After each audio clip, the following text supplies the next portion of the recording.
having the whole cake, not just one slice of cake, not just one bite of cake, but really, truly enjoying, loving the entire cake itself.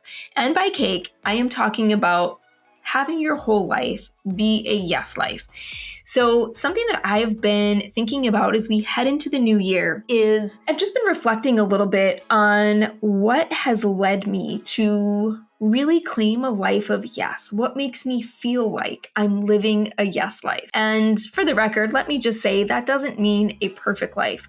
I still have areas in my life where I'm struggling with things. I still have all of the emotions and the ups and downs that life can bring, and I'm actively on this journey. And I also, that said, have a life that I'm in love with. I have relationships that fill my heart and soul, and a home that I love, a career that I love. And I'm not going to go on and on about me, but what I'm trying to say here is that life is not just one area. It's not just when I make the money, then suddenly everything in my life is going to feel so good, or everything's going to fall into place. Or when I find that relationship, or when I have this thing. And we get to want what we want. I want you to have everything in your life that you desire to have. And sometimes what Kaela and I say is like, when people say, what do you do? I'm like, I help people get what they want. But I don't just mean that from a surface level perspective. I mean from a deep soul perspective, a fulfilled life. And when I think about, all these different areas of our life, I think about it like a cake. Kaela and I were out on a walk the other day, and we were talking about this idea that, I was like, it's really not pillars. Like you'll hear, a lot of people will say like, it's these 4 pillars or these 5 pillars that you need to focus on. And I like that analogy. But when we're talking about a yes life, it's a circle. It's a circle. And none of these pillars, so to speak, are standalone, right? It's not just I get my money right and then everything falls into place. It's actually when I really focus on my connection to myself, and I focus on my worthiness, and I focus on deepening my relationships, that it opens up a pathway that also affects my money. Everything is interrelated. And so instead, I like to think about 6 segments of a yes life. And that's what we're going to talk about today, is really thinking about your life in terms of these 6 different slices of a cake, or 6 different segments, if you will, however you want to visualize it. I want to just walk you through this concept in the way that I've been thinking about this. And this is likely going to really open up some things for you in where you might want to place a focus. And if there's been some areas of your life that just aren't really feeling fulfilling, that if you continue to ignore those areas, it might actually be having a negative effect on some other area of your life. Like, let's just say, for example, you've really been focusing in on money, and your relationships are unfulfilling. They're not where they want to be. And you're putting all your time and attention on, say, growing your money, for example. And I want to show you today how deepening into more fulfillment in your relationships actually does have an effect on opening up the door to money, if that's another place that you're working on. So we don't want to just focus on one thing as if we're in a vacuum, but we want to be paying attention to our whole life.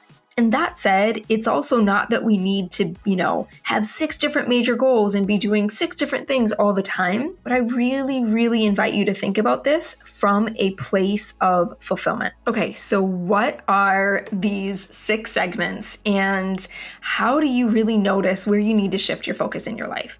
So the first one that we're going to look at today is your health and your well-being. I want you to just consider this is your health, your fitness, your emotional well-being, your mental health. This is not just how fit are you doing your workouts. I think a lot of times when we think about, okay, where am I at with my health goals? We immediately jump to what are we eating and how are we exercising? And that's great, but I also think it's a bigger picture than that. If we want to really focus in on our health and our well-being to the point of fulfillment, we need to look at the whole picture. So I don't think that we can have a fulfilling life if our health is not good. And believe me, I've been on this journey, so you guys know I feel really passionate about this. We want to have the energy to enjoy the life that we're creating. If we're working to build a life, if we're trying to really focus in on creating a life that we're in love with, we've got to feel well. We've got to be able to move our bodies in the way that we want to move our bodies, have the energy that we want to have. And that includes our emotional health as well. right? We've got to be able to process our emotions. As I said when I opened up this call, a yes life isn't a perfect life. It's not that I walk around every day, all day, just, in a state of enlightenment. It's that I have the tools and the skills to ride the emotional waves that life can bring. And I really, truly take the perspective that life is happening for me. Even when I don't understand it, even when I can't see it, it's what serves me because it invites me to continue to look at what is the opportunity for my growth? How can I grow here? And again, then when it comes to our physical health, knowing, am I really, truly loving my body the way that I should? Am I, sitting in my office all day, every day, trying to create without getting out into some natural sunlight, even in the wintertime, moving my body, keeping it healthy? Am I doing the things that allow my body to continue to function? Am I doing my self-care activities? And what do I need in terms of mental well-being? Am I taking care of myself? Am I allowing myself to be supported in all of these different ways? So our health and well-being is such an important segment of our life. And so often I see leaders, entrepreneurs, caregivers completely ignore that part of their life with this faulty belief that they're supposed to put everyone else first. And if your health is failing, there's no way we can take care of the people in our lives in the way that we really want to. So I want you to really just ask yourself if you were completely fulfilled in all of these areas when it comes to your health and well-being, what would that look like? And are you experiencing total fulfillment in that area now? Or are there some areas that need your attention? Just notice. And, maybe you want to take some notes or you want to visit this later. We're going to be talking more about this as we get into this year in 2024. Today is just kind of an overview and I want to get you to start thinking about it. And then I'll be breaking this down and going deeper into each one of these areas at different times throughout the year. But I want you to just ask yourself, are you in a state of fulfillment when it comes to your health and well-being? Or have you been neglecting some part of it that's asking for your attention? And really do this without judgment, right? This is here for you. Ask yourself, what would fulfillment feel like? Or what is calling for your attention that probably at this point might not require you to change your whole entire life? Maybe there's some small changes that are ready to happen for you. And you can create some of those bigger changes as you go throughout the year. But just notice what that is for yourself. Do a little bit of an assessment. Then the next segment I want to talk about for you guys is home. This is one we haven't talked a lot about here. And I'll tell you why I added this one. As Kaela and I were talking the other day, I said, I really was thinking about my yes life and what gives me a sense of fulfillment and what I enjoy doing. And my physical space around me is such an important part of that. So we just did a little bit of a light renovation. We did our kitchen a couple years ago. I've been focusing on the living room, and room by room, I've been recreating my space. And I want to tell you guys, it gives me such a sense of fulfillment to have a beautiful space, to have a space that feels like it's a reflection of me. Now, you don't have to have a lot of money to create a space that you love. We bought a lot of new furniture and some beautiful things, but I also really, really enjoy a good thrift run and finding something vintage and finding something beautiful and inviting it into my space. And I've seen entire homes that are like completely thrifted that are so gorgeous and beautiful. And, you may or may not be someone who enjoys that, but I enjoy that more sometimes than when I'm out buying this new beautiful piece of furniture, because it is just the thrill of the vision of seeing what something is and then seeing what it could be. Like, I have the ability to look at a piece of furniture and be like, oh my gosh, I can see this like freshly redone or with a fresh coat of paint or with a little bit of love, how beautiful this piece could be. So when we are feeling uninspired by our environment, when we're living in a lot of clutter or disorganization, it really truly does affect our peace of mind. And I also believe that it affects our money. Even if your purse or your wallet is a complete mess and receipts are all over, what is that really saying to your relationship to money, right? And how you're treating it. So again, no judgment. But I want you to just ask yourself, how fulfilled are you in the spaces that you're in? Do you give it some of your time and attention? Do you need to take a little bit of time right now to just get organized and to give yourself a space that feels like a breath of fresh air when you step into it?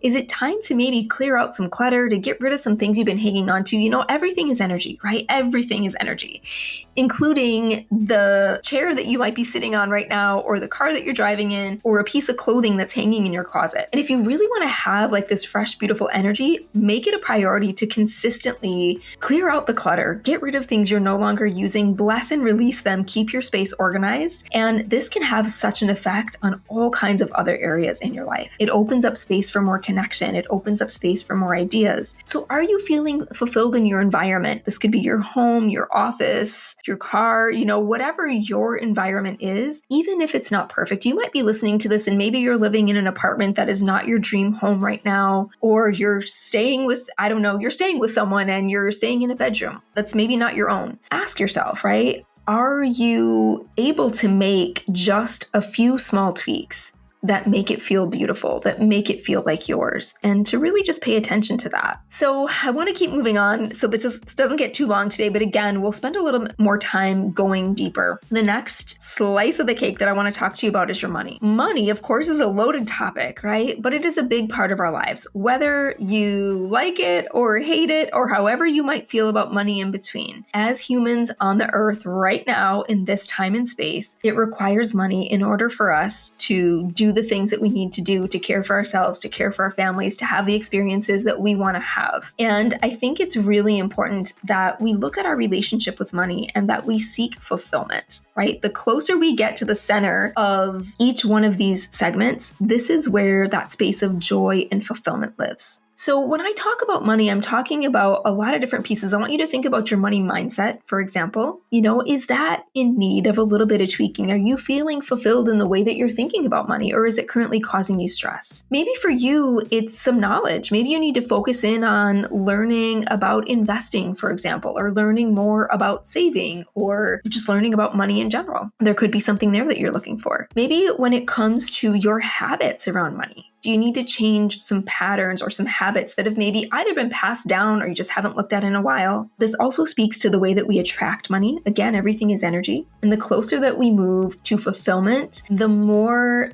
excited we are in our relationship to money, the more fulfilled we are, the more of it that we attract into our lives. So this is a really important segment of our life that we need to make sure that we're paying attention to. How are you creating wealth, right? Are you focused on creating whatever the term wealth means to you, right? If we really look back at, I know I taught a workshop on this, probably a couple years ago, and I was looking up the definition of wealth, and the earliest definition was actually well-being. So creating well-being in terms of how you're handling money and your wealth. And again, just overall, your relationship to money and what that is. So we're going to go deep on this. We'll be looking at more of this as we go throughout the year.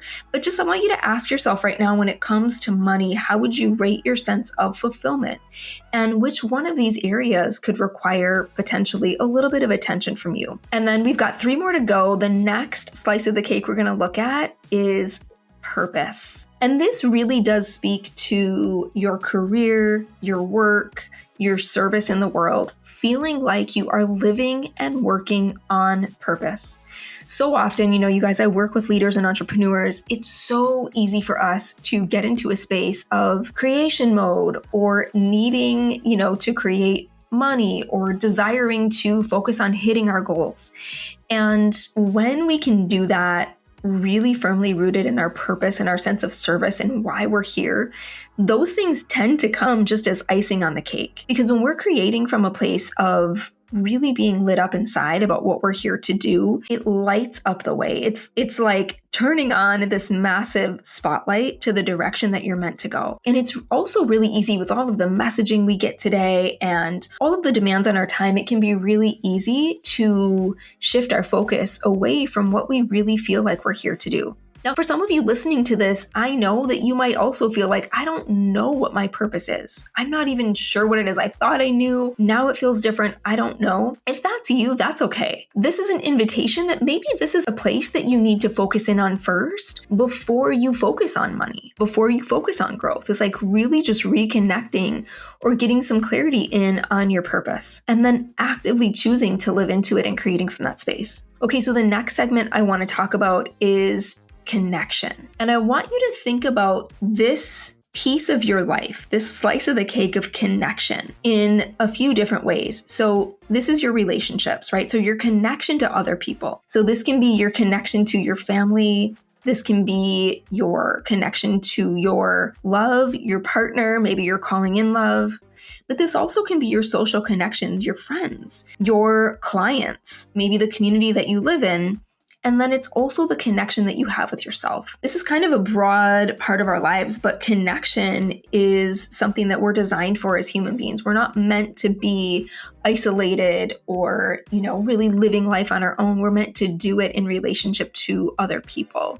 And I include ourselves in this too, this deepening in of this relationship to ourselves.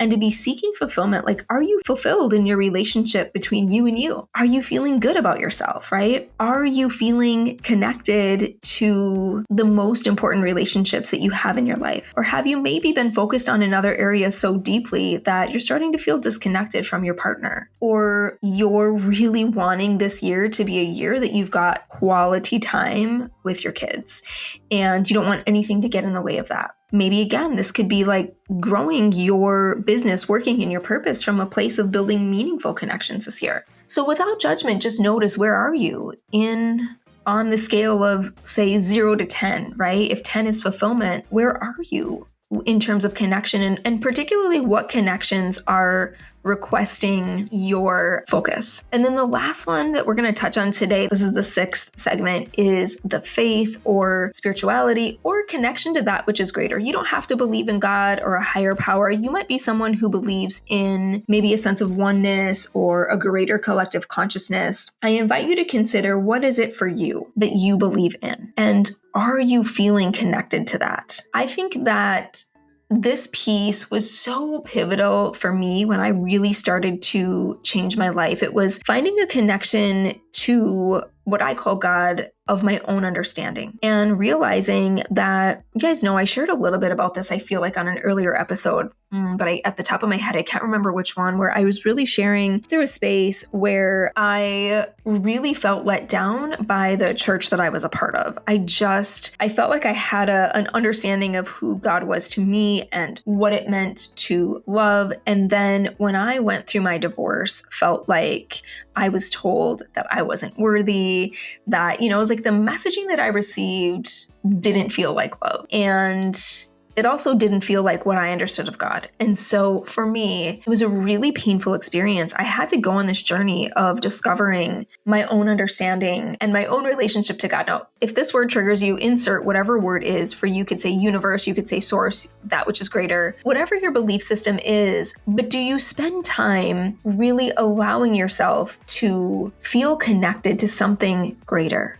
something bigger, and allowing that connection to support you? Getting clear and getting fulfilled, not believing what someone else told you that you should believe, or allowing yourself to stay in a state of disconnection because something isn't resonating for you in your belief, but actually looking deeper and choosing to let this part of your life really support you in all these other areas. I think that this is where we really step into connecting to our own innate worthiness. And knowing that, when you can see yourself in relation to that which is greater, it's understanding that you were made for something greater, that you are here for a purpose, and that you are so, so worthy of being here. If you've been questioning your worthiness, if you've been in a space of self-doubt or comparison, or just feeling like your confidence is really low, this might be the area of your life that invites you to strengthen, that invites you to connect in with your spiritual support system. And my belief is that we all have our own spiritual support team. You may or may not feel connected to that, whether you call it guides and angels or ancestors or God or Jesus, whatever you relate to it, or Buddha, whatever your belief system is. I believe that we do have a support system, and we can tap into it and we can connect to it. And it really empowers us to begin to see ourselves as capable and worthy. And it's this beautiful source of love. Maybe you just simply call it love. So my invitation for you is to just ask yourself, how fulfilled, how sustained are you seeing yourself as worthy? Is this part of your life inviting you to really connect? I see it as often, if you're struggling, let's just say in the area of money, strengthening this segment can really open up that door. So as I said, you guys, we're going to go deep. I'm going to share some stories. I didn't want this to get too long, so I look forward to future podcasts, just sharing some stories, sharing a bit about my journey, what's been opening up for me on the journey, how I have transformed my own life by focusing in on looking at my life as a whole cake and being willing to take a bite and to allow myself to have the entire cake, not just focusing in on one and only one area, but seeing the importance. So let me know, what did this open up for you today? Did you notice a specific area that's really calling your attention as you head into this new year? I would love to hear, what is that area for you? And can you see, maybe you see like, oh gosh, I feel like all these areas need my attention. That's okay. We don't need to do everything at once. What feels like it's most important? I want you to trust your intuition here and just make a decision, make a choice that you're going to focus this year on starting with just that one piece of your life and allowing yourself to move closer to a sense of fulfillment. Keep coming back to these episodes, you guys, because if you tune in all year long, we're going to help you really have a yes life in every single one of these segments. And also, please make sure that you guys are in our Facebook group. So we opened up a brand new Facebook group at the end of 2023. Things are popping inside of there. We have so many plans for it, you guys. We're going to be delivering so much goodness to support you in living your yes life. It is free. It is a beautiful community of heart-centered leaders and entrepreneurs. And I want you to come in and join us inside. I'm going to link it below. It's called Live Your Yes Life for Heart-Centered Leaders. I believe I'm saying that right. I'm going to link it below just in case we just changed the name, you guys, so you'll have to forgive me. I'm going to sync it below or link it below. Go ahead and click that link. Come and join us inside. We have a free gift for you when you join, and come and be a part of our community. Oh, one more thing I do want to tell you guys, at the time that this episode goes live, we are just about to lead a half-day event called Yes Day. It is taking place both live in Green Bay, Wisconsin, and virtually. And this is an opportunity for you to really focus in on what it means to claim a life of yes as you move into 2024. So if you want to be there, if you want to be a part of it, I will also link that below. You can join us virtually. As I said, if you're listening to this in real time, I know it's happening within a couple of days, but I wanted to make sure I told you about it. You can always message Kaela and I. Please be sure to share this episode if you know someone who needed to hear it. Make sure you subscribe so you don't miss any, and I hope I will see you in the Live Your Yes Life Facebook group. Bye for now.